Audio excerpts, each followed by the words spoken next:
In this video, we're gonna go over 5 pieces of essential kit that you should keep in your Get Home bag, and I also have a few bonus items that might surprise you. The first thing we need to recognize is the role of a Get Home bag. A Get Home bag is not a bug out bag, or a 3-day pack, or an assault pack. It's not something that's gonna sustain us over a long length of time. A Get Home bag is simply that, a bag that we use to help us get home from a bad situation. Maybe we have to abandon our vehicle, or we need to supplement what's already in our vehicle and maybe what we're carrying on our person. You just need to be able to carry more stuff. That's what this bag is for. Another thing to consider is the bag itself. I've opted for a more neutral and normal looking bag. See, in the waking hours of an SHTF situation where a bag like this might be useful, maybe I don't want to go full on battle rattle with a multicam 3-day pack. Maybe things are really dicey out there, but we're still not sure what's going on. I want to be able to continue to blend in. This isn't full on Red Dawn yet, so I'm gonna maintain a gray man look and just utilize a normal looking backpack. All right, so item number 1 today is going to be a water source. For me, it's this Camelback that I keep in my vehicle with me anyway, and I can just stuff it into the bag, or I can wear it underneath or over the top of the backpack itself. I love Camelbacks, and I think they're a super versatile way to carry water. For Camelbacks, it's important to cycle through the water and to keep the bladder clean. And the easiest way I've found to do that is just to actually drink the water and use this in your day-to-day life. Water is vital to your survival, especially if you're like most Americans and you're actually already walking around dehydrated. Think about this for a second. If all of a sudden you had to walk from your place of work back to your home and your family, would you want to do that without a water source? Probably not, and it's probably not a good idea either. Water should be prioritized way beyond food. In fact, I don't even keep food in my Get Home bag, with the exception of a bag of Skittles for like short bursts of energy in the case of a trek home and it is a really long way to go. But they say that you can go 3 days without water before you stop functioning properly. I would argue in a place like Texas in the middle of summer, it's more like 3 hours without water before you start becoming faint, dizzy, and your critical thinking begins to suffer. Perhaps you even start to cramp up. I don't know about you, but I don't think an SHTF situation is the time to not be able to function or to have my critical thinking skills come to a screeching halt. Number 2 is going to be medical. Medical is always important to have with you, but specifically for this bag, I've put one of my normal ifaks setups, plus in the front pocket, I've put some Band-Aids and I've put moleskin. Moleskin is a lifesaver on the feet for blisters, on your heels, and all over the hot spots of your feet.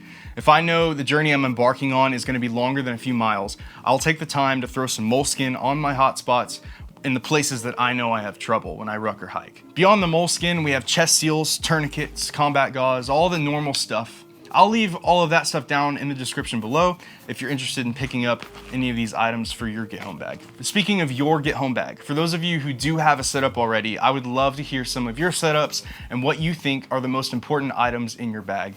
Let me know in the comments down below. Next, we have a couple pairs of wool socks. These are actually merino wool and they do a great job of keeping your feet dry when rucking. They're not cheap and they're absolutely worth it if you ruck or hike a lot.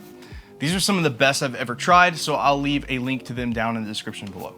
The thought behind socks being on this list are along the same lines of the moleskin and the Band-Aids. The health of your feet is so important when hiking a long distance. These socks are super helpful for keeping your feet healthy, and just like the moleskin, if I know it's gonna be a long journey, I'm gonna go ahead and switch into a pair of these socks. I'll even put the moleskin on and layer them on top of the pair that I'm already wearing. And that's another tip for you. Some people find that the best way to keep their feet healthy during a long march is to layer their socks.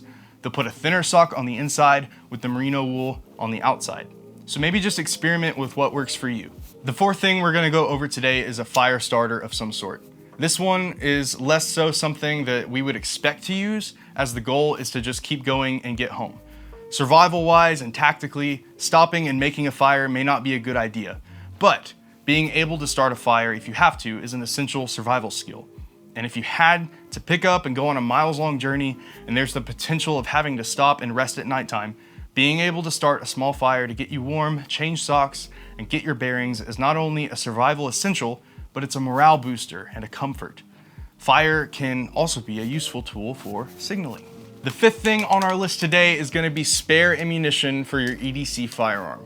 I keep at least a couple spare magazines for whatever firearm I'm carrying on my person in my Get Home bag. This is more of a peace of mind thing for me personally, but depending on the situation that caused you to pick up this bag and walk, or just any situation where you needed to get to this bag, you may want to have a few spare mags with you. We want to make sure to pack these at the top of our pack if possible. A few bonus items in our pack that I want to go over that may not be essential for everyone, but I personally like to have them in my pack. I have a battery bank for charging a phone, a balaclava, a set of zip cuffs or some sort of restraints, a fixed blade Spyderco knife, and a radio with an extended battery and upgraded antenna. Obviously, the battery bank is for charging stuff and the balaclava is for covering your face. There's plenty of use cases for both of these. The restraints are pretty self-explanatory. If you've been trained in how to use them, they're a great tool to have, and they can be used to secure certain doorways as well.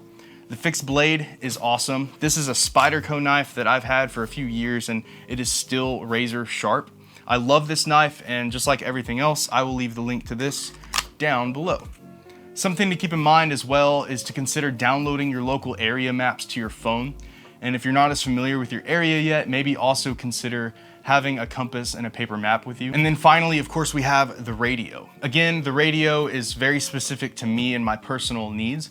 This isn't a radio that's just gonna solve everything during an emergency, but my family has a radio set up and are familiar with our radio communication plans. So I choose to take this modified UV5R with me wherever I go.